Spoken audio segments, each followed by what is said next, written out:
moi, planter des vergers aux tiges, en fait, c'est une évidence.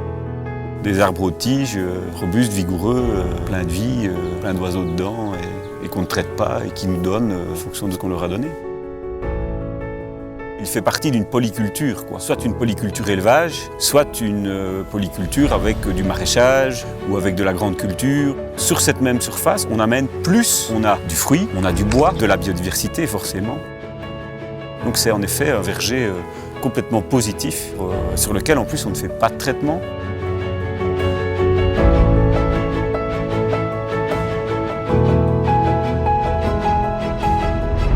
Pour moi, le cahier des charges des vergers vivants est vraiment intéressant parce que ça va rassembler non seulement évidemment une série de bonnes pratiques à mettre en œuvre dans le verger, mais également donne accès à une partie plus technique qui est offerte autour du label pour nous aider à mieux gérer notre verger et également à se mettre en relation avec d'autres producteurs.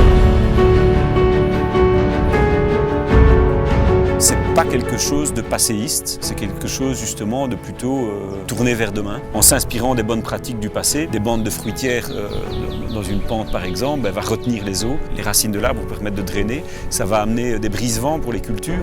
Donc ce sont toutes des pratiques qui sont des pratiques vraiment à repenser, qui soient cohérentes tant en termes économiques qu'en termes environnementaux et social.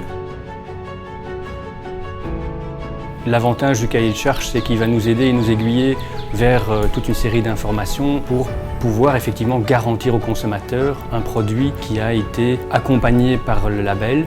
C'est un des objectifs, ce serait que le client final puisse avoir justement un vrai produit de qualité qu'on ne trouve pas aujourd'hui.